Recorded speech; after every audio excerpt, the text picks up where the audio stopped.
रात का समय था और मैं अपने कमरे में सुकून से सो रहा था जब अचानक मुझे कमरे में किसी और की मौजूदगी का एहसास हुआ, जैसे कोई मेरे कदमों के पास बैठा है। मैंने देखने के लिए आंखें खोली और देखा कि यह वही है जो आज भी मेरे कमरे में खिड़की से फांद कर अंदर आ गई थी।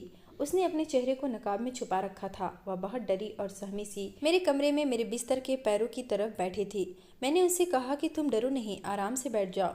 जाने वह किससे इतनी डरी हुई थी और रात के इस समय कैसे यहाँ तक आ जाती थी, और जाने क्यों मैं उसके डरने से मजबूर होने लगा था। ये आज मेरी जिंदगी में कैसा दिन आया था। रात का समय था। वो कम उम्र लड़की मेरे सामने बैठी थी। उसने बहुत प्यारा सा परफ्यूम लगा रखा था जिसकी वजह से मैं पागल हुआ जा रहा था। पर एक बहुत बड़ा जुल्म किया हुआ था। उसने उसने अपने चेहरे को नकाब में छुपा रखा था, लेकिन उसकी आंखें बता रही थी कि वह बहुत ज़्यादा हसीन और खूबसूरत लड़की थी, क्योंकि आंखें औरत के चेहरे की आधी खूबसूरती होती है। और इस तरह तो वह बहुत ज़्यादा खूबसूरत थी। वह बहुत डरी और सहमी सी मेरे कमरे में मेरे बिस्तर के पैरों की तरफ बैठी थी। मैंने उसे कहा कि तुम डरो नहीं, बैठ जाओ आराम से। एक बड़ी अजीब बात है कि ज़्यादातर मर्द इस बात को कभी स्वीकार नहीं करेंगे, लेकिन इस तरह की डरी सहमी हुई लड़की मर्द को ज़्यादा अच्छी लगती है, ना कि एक कॉन्फिडेंस वाली औरत जो उसके सामने बैठी हो और उसे ये बताए कि मैं किसी से नहीं डरती। पर सवाल यहाँ ये था कि जाने वह किससे इतनी डरी हुई थी और रात के इस समय कैसे यहाँ तक आती थी, और जाने क्यों मैं उसके डरने से मजबूर होने लगा था। लेकिन उस लड़की का राज जानकर मेरी ज़िंदगी इस कदर अपनी डगर से हट जाएगी, ये मैंने सोचा भी नहीं था, जबकि मेरा उससे कोई वास्ता नहीं था। पर वह मेरे लिए मेरी ज़िंदगी का सबसे बड़ा सच बन गई थी। मुझे उससे प्रेम हो गया था, वो भी सच्चा वाला प्रेम। पर यह कहाँ पता था कि जिस लड़की की सिर्फ आंखें देखकर मैं उसका दीवाना हो गया हूँ, वो कोई और नहीं बल्कि मेरी अपनी सगी। मेरा नाम राजीव है। मेरी उम्र 22 साल थी जब मेरी माँ ने मेरी शादी करने का शोर मचा दिया। मैं अपनी माँ के सामने चीखता चिल्लाता रहा कि 22 साल की उम्र हुई है, 42 की नहीं। क्यों आप मेरी शादी करने पर तुली बैठी हैं? लेकिन मेरी माँ का कहना था कि शादी तो करवानी है, वो भी उसकी पसंद की लड़की से। मैं अच्छा खासा हसीन और खूबसूरत मर्द था। सोचा कि माँ को ये लड़की पसंद करेगी तो वहाँ जाकर भी यही बताएगी कि मेरा बेटा तो बड़ा खूबसूरत है। माँ ने मेरे लिए एक लड़की पसंद भी कर ली और मुझे आकर बताया कि बहुत बड़े बिजनेसमैन की इकलौती बेटी है और उसका बाप बिस्तर पर पड़ा है, यानी डेथ बेड पर। उस जमाने में मेरी कोई नौकरी नहीं थी। मेरे बाप का छोटा मोटा कारोबार था, बस मैं वही देखा करता था। लेकिन सच कहूँ तो वो कारोबार दिन ब दिन मेरे हाथों से डूब रहा था, क्योंकि मुझे कारोबार की कोई समझ नहीं थी। माँ ने कहा कि लड़की का बाप बिस्तर मर्ग पर पड़ा है और सारी जायदाद की अकेली मालकिन है।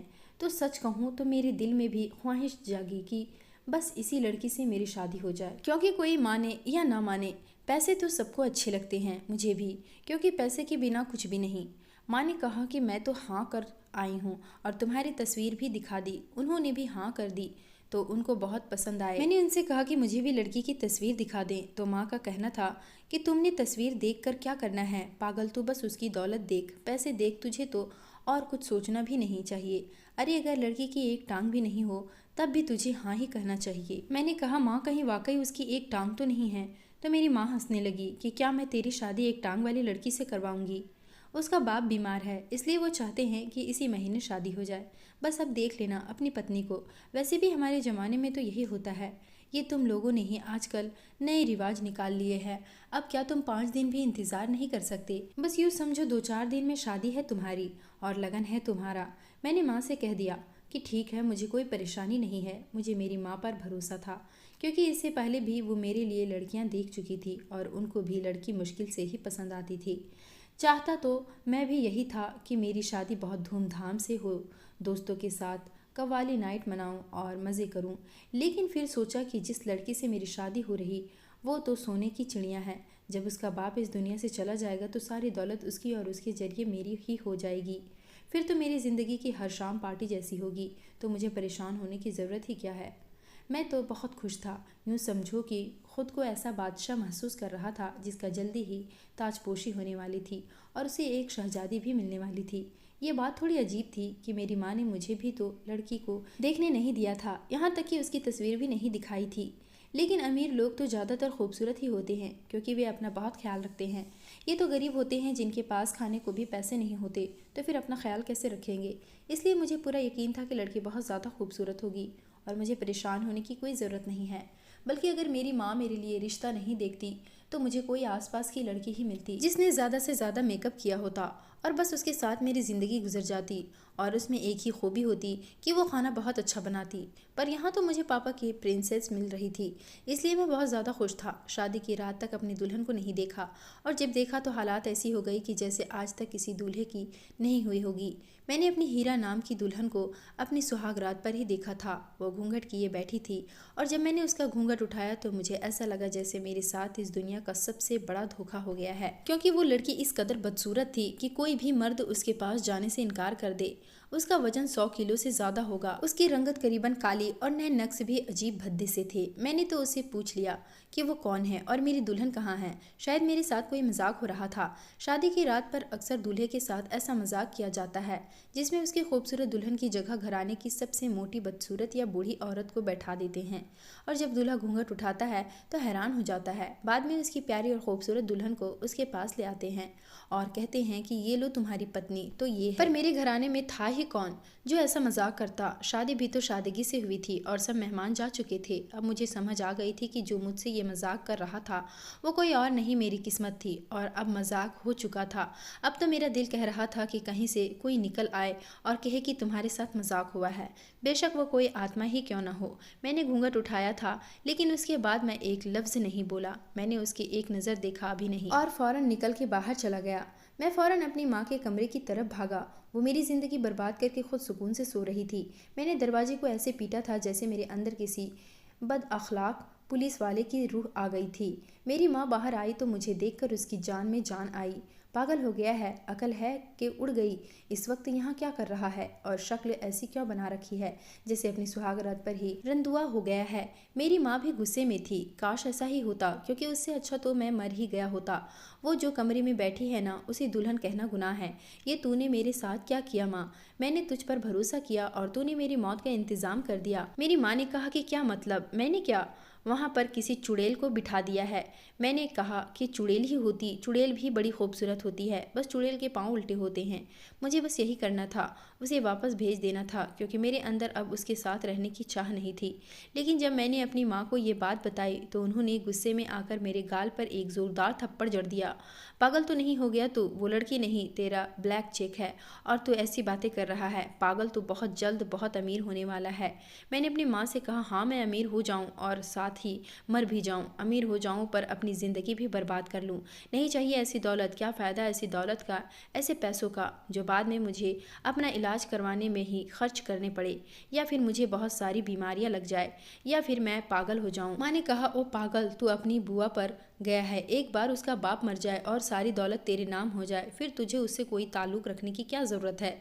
फिर मेरा बेटा जिस लड़की से कहेगा मैं उससे अपने बेटे की शादी करवा दूंगी और अपने अमीर तरीन बेटे के लिए परी जैसी लड़की ले आऊँगी। तेरी माँ सब जानती है, घाटे का सौदा आज तक नहीं किया मैंने, वरना मेरा कोई दिमाग ख़राब था कि अपने हीरे जैसे बेटे को उस मोटी घसीट के हवाले कर देती। मैंने कहा, हीरा क्या होता है? इस लड़की का नाम हीरा किसने रखा है? और माँ कहने लगी, उसका नाम हीरा नहीं लक्ष्मी है, लेकिन उसका बाप उसे प्यार से हीरा कहता है। हम भी हीरा ही कहेंगे क्योंकि हमारे लिए वो तो वाकई हीरा है, लेकिन ऐसा हीरा जिसे हमें बेच देना है। पर जब तक उसका बाप मर नहीं जाता उससे अच्छे तरीके से पेश आ। बस यूं समझ ले, कुछ दिन की तकलीफ है, फिर सुकून ही सुकून है। मेरी माँ की अक्ल पर मैं हैरान था। सोच भी नहीं सकता था कि वो इतना गहरा सोचेगी, वरना हमारे पास था ही क्या, एक छोटा सा घर जिसकी हालात इतनी बुरी थी, पर हमारे पास उसे ठीक करवाने के भी पैसे नहीं थे। मैं वापस कमरे में आया तो मेरी पत्नी जाग रही थी। मैंने उसे कहा, चुपचाप सो जाओ। मैंने कह दिया, अपने किसी दोस्त से फ़ोन पर बात कर रहा था। उसने कहा, ऐसा आपके दोस्त को इस वक्त कॉल नहीं करनी चाहिए थी, आज अपनी सुहागरात है। मैं देख रहा था कि उसके मुंह में ज़ुबान भी थी, उसको अपनी सुहागरात की पड़ी हुई थी, जबकि मैं उसके करीब भी नहीं जाना चाहता था। मैंने कहा, तुम थक गई होगी, आराम कर लो। उसने कहा, मुझे आपसे एक ज़रूरी बात करनी थी, जिसके बाद शायद आप बहुत गुस्सा हो जाएंगे, पर यह बहुत ज़रूरी है। मैंने कहा, बोलो, मैं सुन रहा हूँ। तो उसने मुझे एक ऐसी बात बताई जो कि अगर किसी भी पति को बताई जाती तो वह हत्थे से ही उखड़ जाता। पर मेरे लिए यह किसी खुशखबरी जैसी थी। जब तक मेरे बाबा बीमार हैं मैं रोज रात को अपने घर ही रहा करूंगी, क्योंकि रात को बाबा का ख्याल रखने की ज़रूरत होती है और नौकरों पर मैं भरोसा नहीं कर सकती। मेरे पास अपनी अमीर पत्नी की नज़रों में अच्छा बनने और अपनी जान बचाने का बहुत अच्छा मौका था। मैं कुछ भी ऐसा नहीं करना चाहता था जिससे उसे यह महसूस हो कि मैं उसे धोखा दे रहा हूँ। मैंने उससे कहा, अभी हमारी शादी हुई है और तुम रात के वक्त घर से बाहर रहना चाहती हो। तुम्हें नहीं लगता कि यह बात कुछ मुनासिब नहीं है? उसका कहना था कि हाँ ऐसा है, पर मैं क्या करूँ, मेरे बाबा जिस तरह बीमार पड़े हैं, पता नहीं उनके पास कितना वक्त है। मेरे लिए यह वक्त बहुत ज़रूरी है कि मैं उनकी सेवा कर लूँ, ताकि मेरी उनके साथ कुछ अच्छी यादें बन जाए। वह सारी ज़िंदगी बाहर ही रहे और पैसे कमाने की मशीन बने रहे। उन्होंने हमारे लिए करोड़ों कमाए। यह बातें सुनकर तो मैं दिल ही दिल में बहुत खुश हो रहा था। मैंने अच्छा बनने के लिए अपनी पत्नी को इजाज़त दे दी कि वह रात को अपने मायके में रह सकती है, क्योंकि दरअसल मैं उसकी शक्ल भी देखना नहीं चाहता था और मेरे लिए तो यूँ था कि जैसे अंधा क्या मांगे दो आंखें। रिसेप्शन की रस्म में बैठकर शाम को ही मेरी पत्नी अपने माँ बाप के घर चली गई और मैंने सुख का सांस लिया। लेकिन उसी रात कुछ ऐसा हुआ कि मेरा सुकून बर्बाद हो गया। रात को सुकून से अपने कमरे में सो रहा था जब मुझे हल्की सी दस्तक सुनाई दी। यह दस्तक बहुत हल्की थी, पर बहुत जल्दी जल्दी में दी जा रही थी। मैंने देखा तो इधर मेरे कमरे का दरवाज़ा खुला हुआ था। फिर यह दस्तक कौन दे रहा था? मैं नींद से जाग ही गया और मैंने महसूस किया कि यह दस्तक मेरे कमरे की खिड़की पर आ रही है और मेरे कमरे की खिड़की बाहर गली में खुलती है। मैं हैरान हुआ कि यह कौन हो सकता है, लेकिन अब दस्तक के साथ साथ आवाज़ भी आई और यह आवाज़ बहुत ही नौजवान और खूबसूरत थी। कोई लड़की थी। वह कह रही थी कि दरवाज़ा खोलो, मैं बहुत मुसीबत में हूँ। जब सुना कि कोई मुसीबत में है तो खिड़की खोल दी और सामने खड़ी उस लड़की को देखकर हैरान रह गया। उसने अपने चेहरे को नकाब से और बदन को चादर में छुपा रखा था, लेकिन उसकी आंखें बता रही थी कि ये आंखें किसी खूबसूरत इंसान की है। मैंने उससे अंदर आने को कहा और वह मेरा हाथ पकड़कर खिड़की के अंदर फांद कर कमरे में आ गई। उसने कमरे में आते ही मेरे हाथ जोड़ दिए और कहने लगी कि मैं बहुत मुसीबत में हूँ, मेरी मदद करो। वह मेरी कदम में बैठ गई कि मुझे पनाह दे दो। मैं हैरान भी था और घबरा भी गया। फ़ौरन अपने कमरे का दरवाज़ा बंद कर दिया। मैंने उससे पूछा कि कैसी मुसीबत? क्या तुम्हारे पीछे कुछ लोग बड़े हैं? अगर तुम कहती हो तो मैं पुलिस को बुलाता हूँ। उसका कहना था कि नहीं, पुलिस को नहीं बुलाना, मैं आपको कुछ नहीं बता सकती, बस मुझे थोड़ी देर के लिए इस कमरे में पनाह दे दो, आज की रात के लिए। मैंने उससे कहा कि मैं तुम्हें कैसे पनाह दे सकता हूँ? मेरे घर में मेरी माँ है और उसने जो हमें देख लिया तो वह 1000 सवाल करेगी, फिर पनाह कैसे दूँ? उसने कहा, मुझे बस इस कमरे में बैठने दें, आपकी बड़ी मेहरबानी होगी। मैं थोड़ी देर यहीं पर बैठी रहूँगी, मैं कुछ बोलूँगी भी नहीं, आपको किसी मुसीबत में नहीं डालूंगी, बस मुझे बचा ले। मैंने कहा, ठीक है, तुम इस कमरे में आज की रात के लिए रुक सकती हो। वह लड़की मेरे कमरे में ही रखे एक सोफे पर बैठ गई। कमरे को हैरान होकर देख रही थी कि यह किसी नए शादीशुदा जोड़े का कमरा है, क्योंकि यहाँ पर सामान भी नया मौजूद था और अभी तक मेरे बेड पर सजावट भी लगी हुई थी। उसने मुझसे सिर्फ एक सवाल किया, आप शादीशुदा हैं? मैंने कहा, नहीं, मैं शादीशुदा नहीं हूँ। कमरा मेरे भाई की पत्नी के लिए सजाया गया था और वह अपनी पत्नी को लेकर बाहर के मुल्क चला गया है और अब यह कमरा मेरा हो गया है। जाने क्यों मैं उसे सच बताना नहीं चाहता था। मैं उससे यह नहीं कहना चाहता था कि मैं शादीशुदा हूँ। वैसे भी इतनी मोटी पत्नी का पति कहकर मुझे कौन सा फ़ख्र महसूस हो रहा था, लेकिन मैंने यह फैसला बड़ी जल्दी कर लिया कि मुझे उसे यह नहीं बताना कि मैं शादीशुदा हूँ। मैंने एक पल को भी नहीं सोचा कि वह बहुत ही ज़्यादा खूबसूरत लड़की मालूम हो रही थी। उसने इतना चेहरा भी छुपाया हुआ था और चादर ऐसे की थी कि उसके पैर तक दिखाई नहीं दे रहे थे। जब मैंने अपनी पत्नी को इस कमरे में बैठे देखा तो मुझे ऐसा लगा था कि काश इसकी जगह कोई चुड़ैल बैठी होती। लेकिन अब मेरे लिए मैं यह बात नहीं आई कि क्या कहीं लड़की को चुड़ैल तो नहीं थी जो आधी रात को मेरे कमरे में आ गई थी, वरना कैसे आजकल कोई इस तरह गलियों में कह रहा हूँ, वह भी रात के वक्त। लेकिन हो सकता है किसी भी कोई मुसीबत आई हो। उसके बाद उसने मुझसे कोई सवाल नहीं किया और वह चुपचाप एक तरफ बैठी रही। रात का वक्त ऐसा भी होता है कि जब इंसान को बहुत सख्त नींद आ जाती है और कुछ भी हो लेकिन वह सो ही जाता है। लेकिन मुझे इस वक्त भी नींद नहीं आ रही थी, क्योंकि मेरे कमरे में एक लड़की बैठी थी जो निहायत हसीन थी। मैं बार बार नज़र बचाकर उसे ही देख रहा था।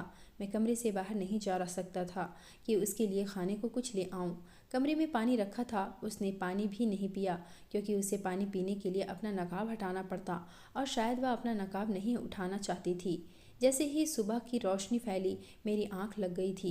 मुझे पता ही नहीं चला कि मुझे कब नींद आ गई। मेरा इरादा तो यही था कि मैं सुबह तक जागता रहूं, क्योंकि वह मेरे कमरे में बैठी थी और ऐसे मुझे सोना नहीं चाहिए था।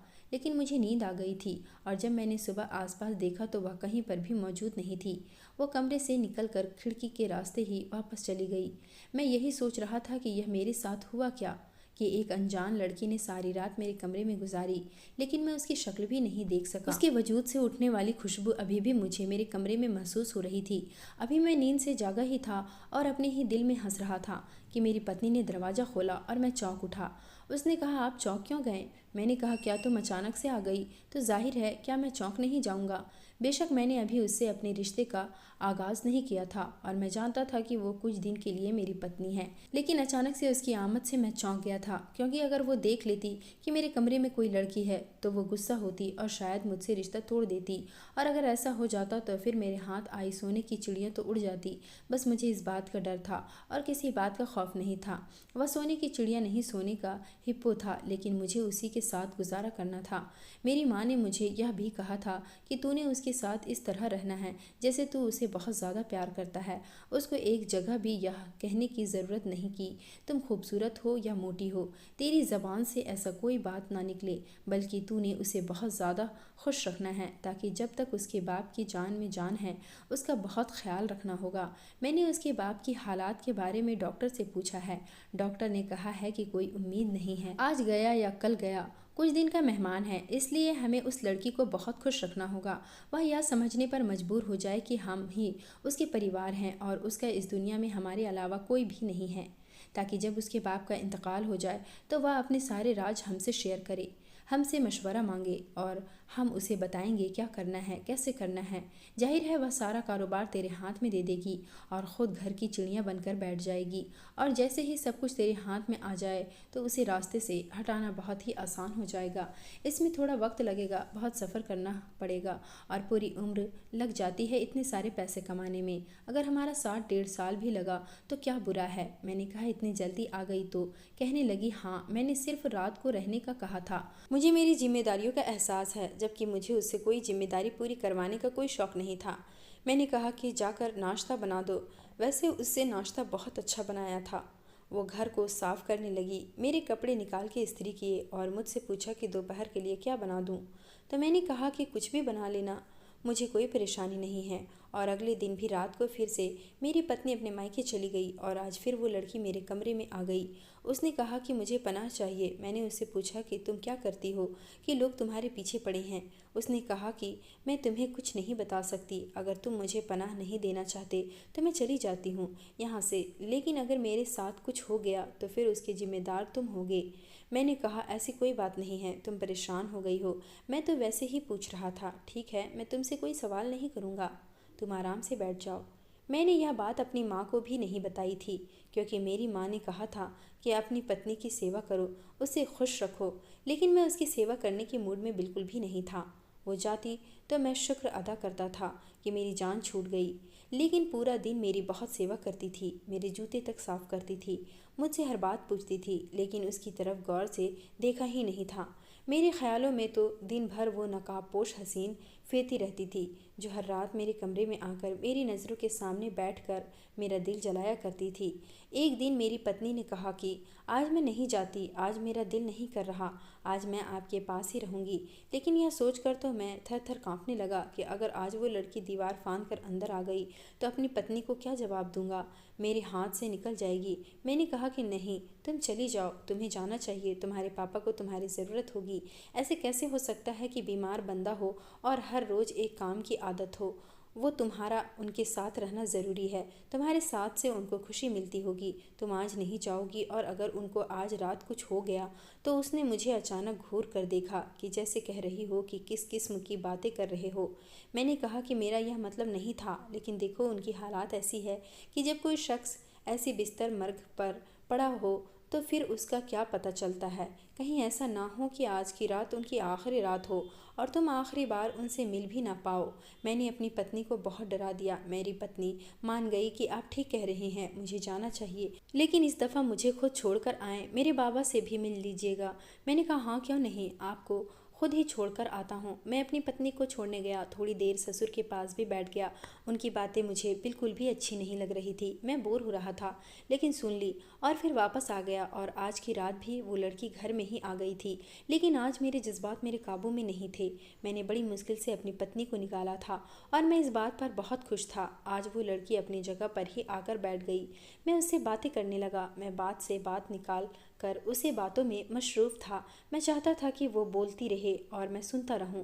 यूँ तो उसने बुर्का पहन रखा था, लेकिन महसूस होता था कि वो बहुत ही दुबली पतली और प्यारी सी लड़की थी।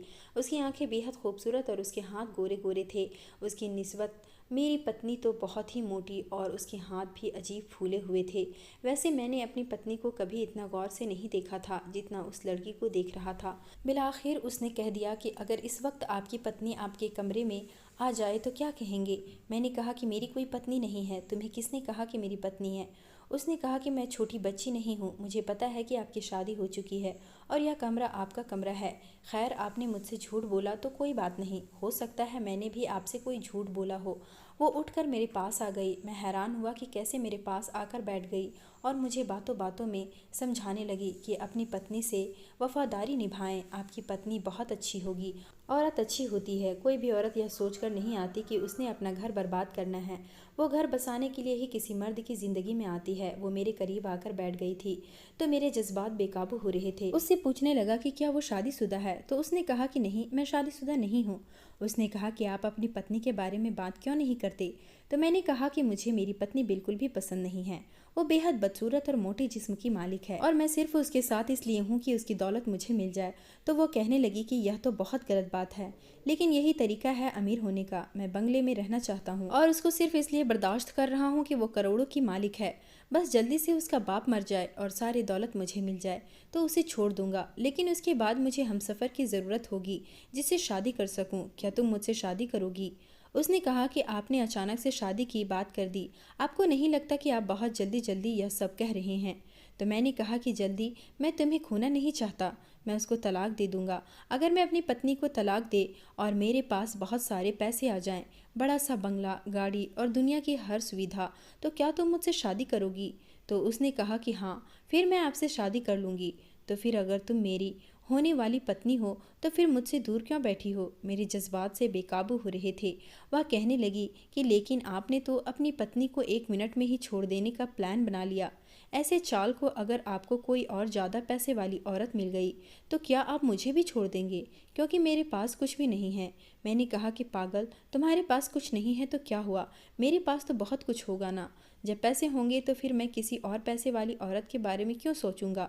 अभी तो मेरे पास कुछ भी नहीं है, लेकिन जब मैं अपनी पत्नी के साथ सारी जायदाद अपने नाम कर लूँगा तो फिर मेरे पास सब कुछ होगा।